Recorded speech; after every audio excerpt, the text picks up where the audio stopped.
Hello, and welcome to TTELT, Teaching Tips for English Language Teachers.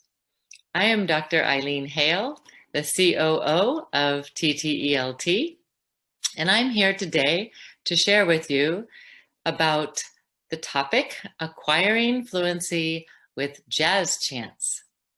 So, to start off, we're going to talk about what are jazz chants, define our terms, give you a little historical perspective of how and where they started, explain the value of integrating jazz chants into your English classrooms, show how jazz chants can be used to teach vocabulary, grammar, culture, and more. And I'm going to share with you how you can stay tuned for our workshop on jazz chants, where you'll have a chance to create your own chants for all ages and levels of students, relevant for your particular classrooms of students. So let's dive in. What are jazz chants? In case you want the Oxford University Press definition, they define jazz chants as snappy, let's use our snaps, upbeat chants and poems that use jazz rhythms to illustrate the natural intonation patterns of conversational English. A jazz chant is really just naturally spoken American English in this case, and useful language with rhythms for students to acquire language fluency. I have several links which are posted in our notes from the originator of jazz chants, Carolyn Graham.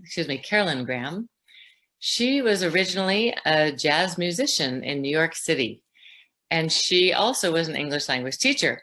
So she combined jazz and English teaching, namely the creation of jazz chants. Also on the americanenglish.state.gov website, there is a link to a PDF file explaining in-depth applications of jazz chants. I'll let you do a little homework on those before our workshop.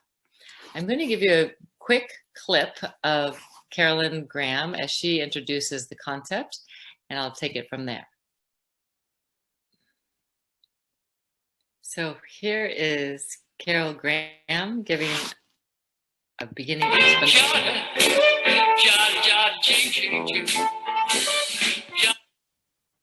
Excuse me. Sorry about that.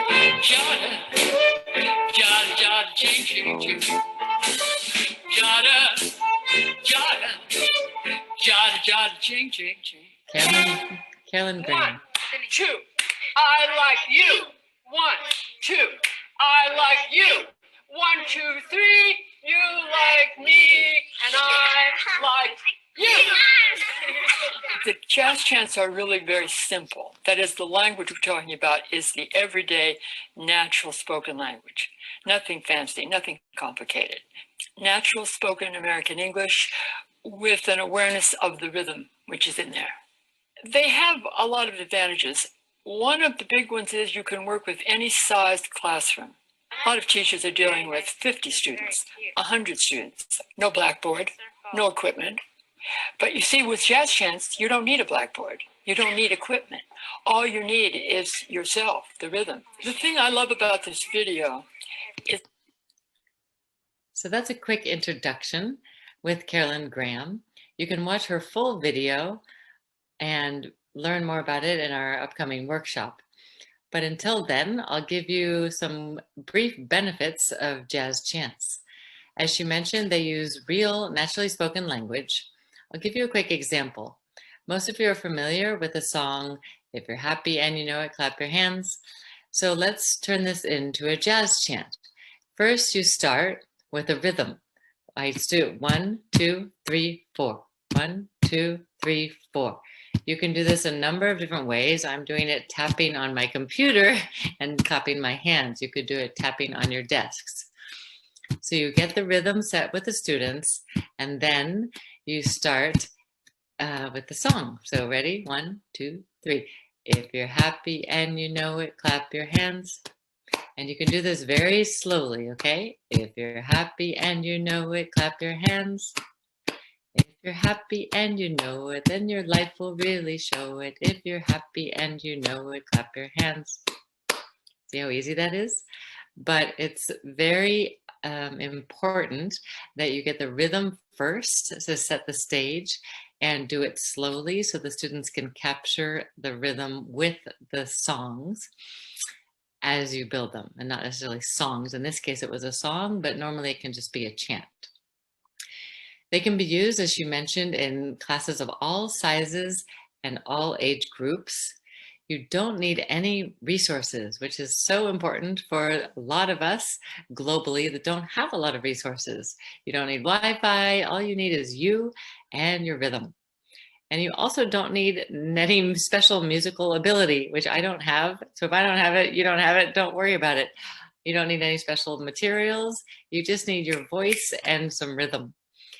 They're short, catchy, and they incorporate memorable rhythms, which are adaptable to target grammar points, pronunciation channels, specific vocabulary, and verb tenses. For example, they also allow for creativity. And in one of my earlier episodes and workshops, I talked about thinking outside the box. This is a perfect example for you and your students to think outside the box, because you can allow your students to create them and teach them to the rest of the class.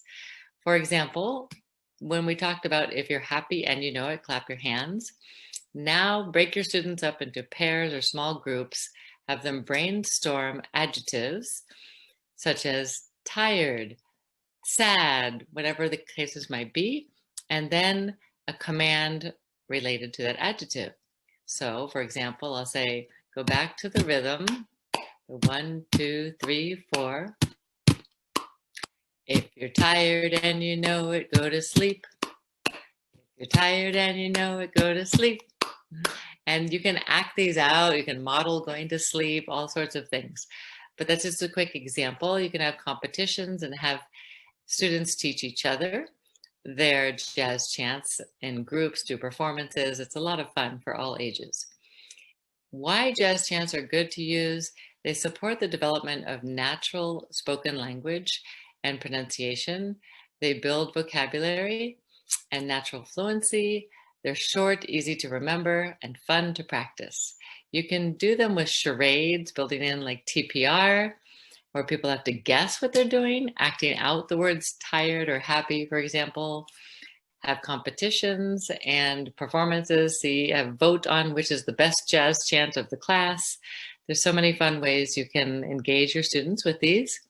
When you can use them at the beginning of the lesson to introduce a grammar point that you want to teach for the day, or pronunciation practice, or a topic for the day, or as a practice after teaching the grammar point, you can practice it through a jazz chant as a check for understanding to see if your students really get it. It's a great informal assessment, and or as a way to end your class.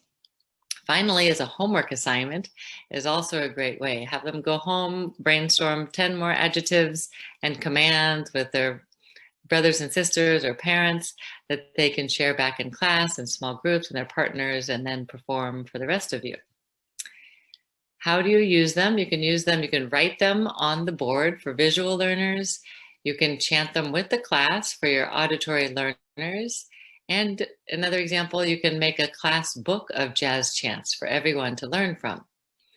I'm going to give you a couple more quick examples. One, teaching the language focus is teaching the contraction for the verb to be. For example, I am, I'm, you are, your, he is, he's, right? So again, I'm going to do the 1, 2, 3, 4 rhythm very slowly. And I'm going to teach you this jazz chant. Ready? I am, I'm, rhymes with time. You are, your, rhymes with door.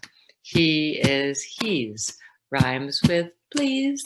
She is, she's, rhymes with cheese. We are, we're, rhymes with dear. They are, there, rhymes with hair. Bravo. So see how fun these can be, and you can do them as total physical response, having people point to their hair, say please, model things, bring some cheese to class. All right, so lots of extrapolating ways you can integrate these into your class. I'm going to do another example with irregular verbs and a simple to count.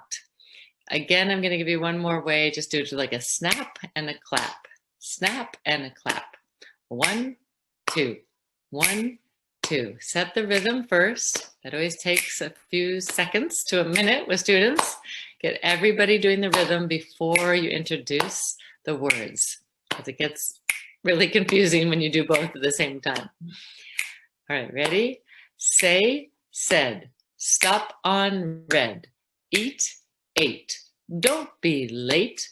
Break, broke. Have a Coke. Take, took. Learn to cook. Speak, spoke. Tell a joke. Write, wrote. Get off the boat. Good job.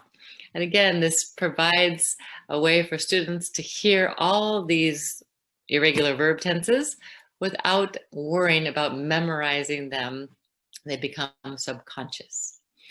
So quick summary of our tips for why jazz chants are so impactful for language acquisition. They lower the anxiety, going back to Krashen's affective filter hypothesis. They create a safe, sheltered environment for students to learn. The focus is on singing and on tunes and rhythms rather than on a grammar point or memorizing verb tenses or writing them. There's a lot of subconscious learning that takes place, both of pronunciation, verb tenses, sentence structure, grammatical structures. They inherently are motivating for students and provide student confidence in their abilities to, for example, learn these irregular verb tenses subconsciously without having to memorize and forget, is that ED, what's the past tense verb, or for this verb. They build on background knowledge and interests of students, and they encourage active participation, which naturally builds a community of learners, very important for keeping your students engaged. So in our workshop on April 23rd, you'll have a lot of chances to develop your own jazz chant for your students. We look forward to having you join us. That'll be 5 p.m. Eastern Standard Time. And have you teach us. Remember that everything you teach has a much higher retention, up to 90% higher than if you're just listening and learning. We have resources for you that'll help you prepare and practice on our notes page.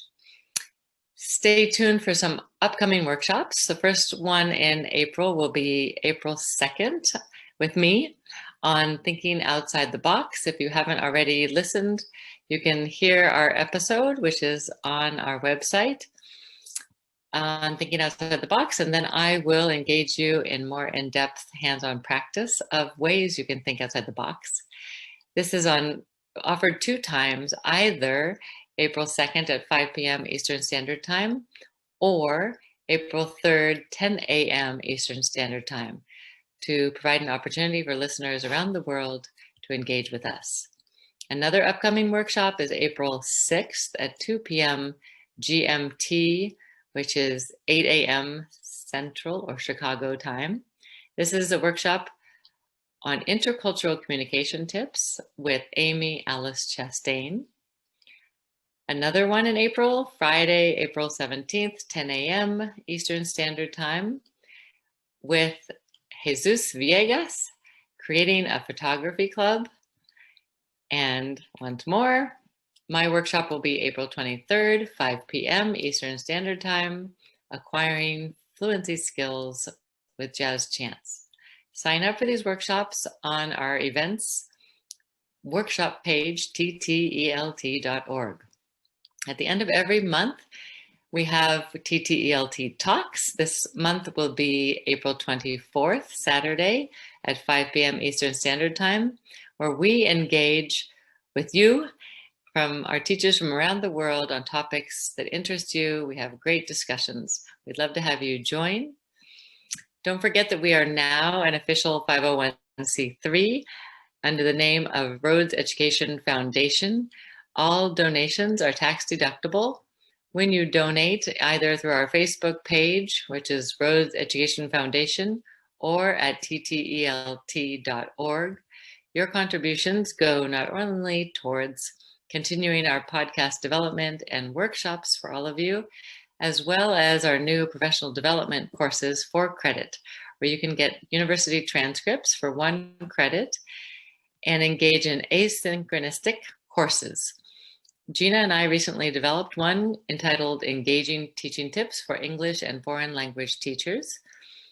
That started March 1st. You can join in anytime and you have a full year to complete the course. We'd love to have you join. You can submit your assignments online and we will respond in a very timely fashion for you to complete your coursework within the quarter if you're very motivated. 2 other courses that are available. One is Engaging and Motivating Your English Language Learners for Academic Success, and the other is Memories and Dreams, Honoring Your Past, Designing Your Future, a social emotional learning project. Sign up with us on our notes page for any of these professional development courses.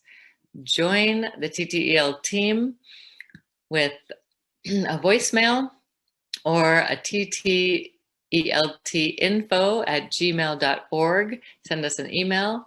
Subscribe to our podcasts and YouTube channel. Join our Facebook group. Follow us on Twitter. We'd love to have you participate with us.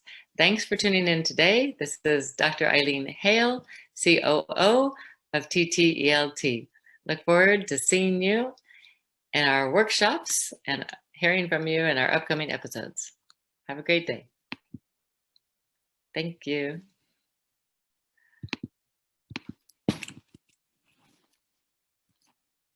Good.